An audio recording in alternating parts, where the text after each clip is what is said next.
Lured by its promised treasure, some brave dwarves are venturing into the dragon's cave. The path leading to its lair is scattered with gold coins left by past adventurers. Who will manage to avoid the dragon and gather the most gold? Hello everyone, and thanks for tuning into this video where we're going to learn how to play Dragon's Cave by Blue Orange Games. This is an awesome family game that takes about 25 to 30 minutes to play. It's rated for 7 and up, but works pretty well with 5 and 6 year olds as well, especially with a little bit of help. And the game involves a little bit of luck and a little bit of strategy, and we just think it's a lot of fun, so we want to show you how to play. Okay, so the object of the game is to be the player with the most gold coins at the end. And it's played in many rounds over and over. And in each round, the players are trying to advance further into the cave. Now, when does the game end? It ends if one of the adventurers makes it to the end, in which case they would receive 4 coins, and then the game would end right there. Or if nobody has made it to the end, but all the coins have been distributed to the players, then the game would just end right then as well. Now, you might think that the player that makes it to the end is automatically going to be the winner because they receive these extra coins. And sometimes that's going to be true, but not always, because throughout the game, as adventurers are trying to make their way through the cave, sometimes you have to go backwards, and then you go forward a little bit, you might go backwards again. And as that happens, if you're just landing on these spots with the coins really often, while the player who maybe made it to the end lost coins a few times throughout the game, really anybody could still be the winner. So that's a pretty neat aspect of the game, I think. All right, so it goes, the game happens in rounds, okay? And so how does each round work? Well, in each round, one player is going to take on the role of the dragon, and that's a pretty cool aspect of the game as well. And so in this first round, the blue player will take on the role of the dragon, and whoever's the dragon in a particular round does not move their adventurer at that time. The rest of the players do. So let's talk about what each player gets as far as their setup for the game. Each player is going to have a treasure chest, a purse, and then these 6 cards right here. We have the bone card, the jewels, the axe, the lantern, the bat, and the treasure chest. Now the treasure chest works a little bit differently than these other 5 cards, so we'll talk about that when we get to that point in the game where the treasure chest would come into play. So those are the cards. And in each round, the adventurers that are trying to advance, those that are not the dragon, are going to go through their cards and decide which one they're going to play. Now, to be played face down so that the dragon person cannot tell what card they're going to play at first. And so you might be thinking, well, how do you decide which card to play? Well, it just depends on the strategic way that you want to go about advancing through the cave. Do you want to try to get to the furthest point? Do you want to try to gather more coins? So it's up to you as the individual player, and that also might change throughout the game, depending on how many coins you have at the time, or if you have the best chance to make it to the end. So your strategy might kind of change. But in the beginning, let's say that the green player, now this first round, I'm going to kind of go through and show you what card the player might pick, and then we'll do a couple more rounds, and I won't show them at that point until they get revealed. But for this first round here, let's say that the green player wants to try to start off the game with 2 coins. So they're going to play the jewels card right there, face down. The yellow player, though, is thinking, I think the dragon's going to pick. Oh, I need to mention that what the dragon does in each round is they're going to put the dragon on top of whatever they think the most players are trying to go and land on at that time in that round. So we'll do that in a moment. The yellow player is thinking, I want to try to get as far into the cave as I can on this first turn. So I'm going to play the lantern. Okay, and of course they're not saying this out loud. they're thinking this in their head. And the pink player happens to be thinking the same thing as the yellow player. I'm going to try to get as far into the cave as I can. So they're playing that lantern card as well. So the blue player, who's the dragon this round, we're going to go with what I was thinking before. They're thinking, I'll bet some of these guys are trying to get as far as they can into the cave on this first move. So I'm going to go here. All right. And at that point, there might be some grumbling and groaning going on amongst the players. So everybody flips over their cards. And here we find out that the green player picked the jewels, and they're going to go ahead and go there. They're safe. And they also receive 2 coins. Those are going to go right there in the purse. We're going to talk in a little bit about how you can get those into the treasure chest. And getting coins into the treasure chest is a great thing because then they're safe. You can't lose those coins. And we'll talk about how you can lose coins in a few moments. At the end of the game, you actually get to count all the coins that are in your treasure chest and on your purse. So you still get to count them, but they're always in a dangerous place when they're sitting out there. And you'll see why in a few minutes. All right, so as we said, both of these players did play the lantern, so they got caught by the dragon. So they're actually not going to get to advance.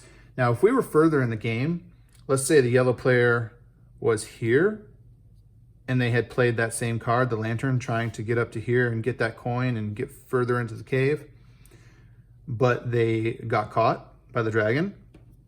Then instead of going forward to that place, they would actually go back to the last place that matches that color and symbol. However, if they were right here and they tried to play this lantern card and they got guessed correctly by the dragon, then they would actually go back to the beginning. So, okay, so they're not going to get to play. They're at the beginning. They can't go backwards, so they just stay there. Now, these cards are going to stay out here until there's a couple of ways that the cards actually get collected back and put back into the player's decks. We'll talk about those in a moment, but until that happens, they stay out here for everyone to see, which obviously helps the dragon players because they are able to know some of the spots that the players can't try to advance to because they've already played those cards. All right, so let's go to a second round.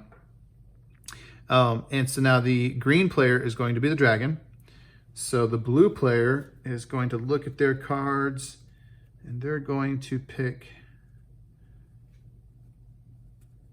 this one. Green player is the dragon, so they don't try to advance this time. And the yellow player is going to try this one. The pink player is going to try this one. Okay, and the dragon is going to guess that some players are trying to go here. Okay, now the cards are revealed.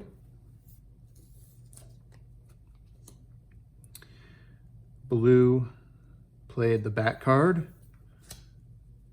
Yellow played the jewels. And pink played the bat also. Okay, so the dragon had guessed the pickaxe, and nobody went there.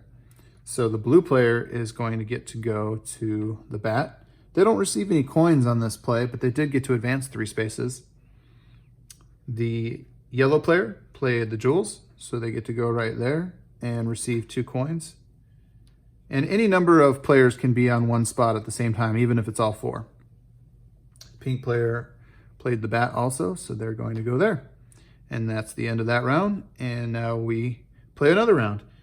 This time the yellow player is going to be the dragon.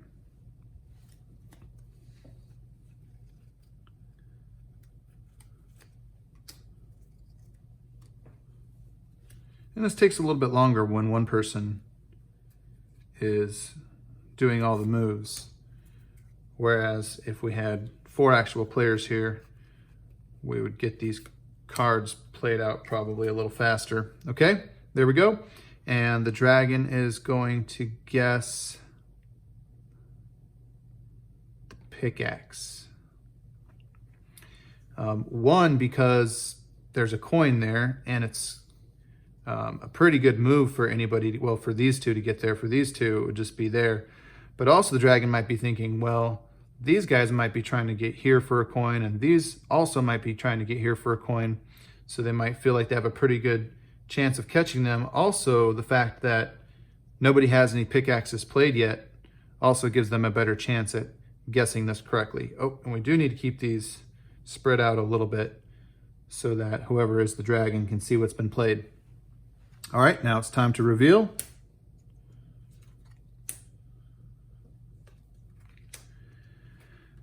Okay, the green player did play the pickaxe. So the green player, instead of going forward to there, is actually going to have to go back to the beginning of the game. But I did skip the blue player. The blue played the jewels, and so they get to go up there, and they receive 2 coins into their purse. And then jumping over here to the pink player, they played the jewels also, so they get to go there and also get 2 coins in their purse. All right, now the dragon is going to be played by the pink player, and in this next round here, I'm going to have at least one of the players play their treasure chest card, so we're going to see how that works. Okay, blue player is going to go that.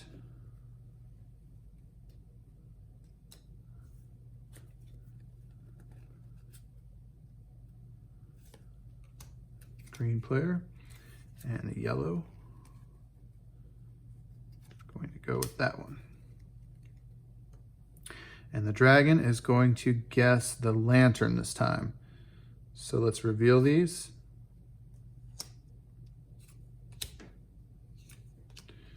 I actually forgot to play the treasure chest card by any of the players, so we'll do that on the next round.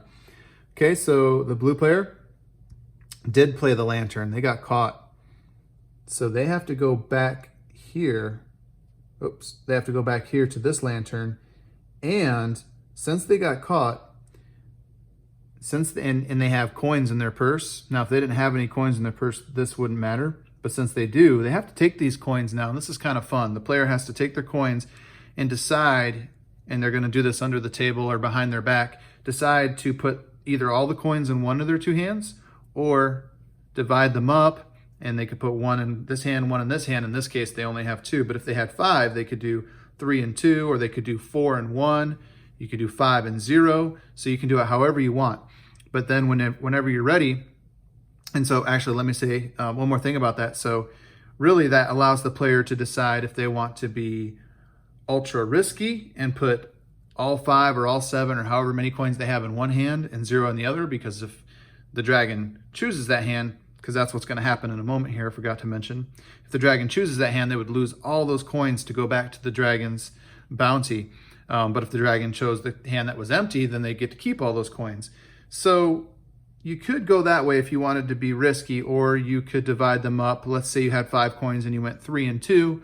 Well, then that way you're either still going to keep 3 coins or 2 coins. But in this case, since the blue player has 2, let's say they just want to make sure they don't lose all their coins. And so they do 1 and 1. And then they put their hands out. And then the person that is the dragon, which in this case was the pink player, would select one of their hands. Let's say they picked this one. Then they have to reveal. There's 1 coin there, and that goes back to the dragon slayer. And the coin, the other one, they get to keep in their purse there. So that's what happens when you get picked or caught by the dragon. You have to go back, and then you also have to possibly lose some of your coins depending on how that plays out. And then the third thing that happens when you're caught by the dragon is you're going to take these cards and put them back into your deck. So now you have all your cards, which is going to make it a little bit harder for the dragon player to catch you, since none of your cards are laid out and you have more options to play. There's another time in the game when you're going to pull all your cards back into the deck too, and we're going to get there in a moment. All right, so that was the blue player, and the green player played the bone, so they're going to go up there. And the yellow player played the bat, and they're going to go there. All right, next round. Now the dragon duty goes back to the blue player again. And everyone's going to play a card. All right, the green player is going to play this one. Yellow player will play this one. And the pink player will play this one. Okay, and the dragon is going to guess the pickaxe. Okay, now it's time for the reveal. Ooh, so we have the treasure chest being played here by the green player. Let's talk about what that means. So by playing the treasure chest card, you are not planning to advance into the cave. So the green player knew, I'm not going to be going anywhere this time. I'm going to be staying right here on this bone spot. But two advantages happen here. One, the dragon can't catch you because you're not trying to advance. And two, you get to take your coins and put them into the treasure chest. So now they're safe. They can't be taken back by the dragon at any point in the game. So that's pretty cool. And then this is the other time that the cards get collected and put back into the deck. All right, so that's how that's going to work out for the green player that time. Now the yellow player played the pickaxe. Oh, they were caught by the dragon. They're going to have to go back to this one. They're going to have to take their coins, decide which hands to put them in. Okay, they're going to go like this, and the dragon's going to pick this hand. Uh-oh, they lost both of their coins. They go back to the dragon's bounty. And then remember, when that occurs, they do get those cards back into their deck. Okay, and the pink player played the pickaxe also. Oh no, she got caught as well, so she needs to go back here. Oh, and when you go backwards, even if it does have a coin or 2 coins or 3 coins on it, the player doesn't get those coins. They just have to go back there. And now she's going to have to do that same thing. Okay, the dragon picks this one. Oh, bad choice. The pink player gets to keep those 2 coins that time. And those cards are going to go back into their deck. So now we have no cards revealed out there anymore because everybody either got caught or played the treasure chest card. And now the dragon is going to move on to the green. And that's what we're going to keep doing over and over and over. Those are how the rounds are played. You're going to keep going until one of the brave cave adventurers makes it to the end, or all the coins are distributed. At that point, each player is going to count all the coins that they have in their treasure chest and in their purse, and whoever has the most coins wins. So that is how you play Dragon's Cave. We hope that you and your family have a great time playing this game together, and we thank you so much for watching. Goodbye.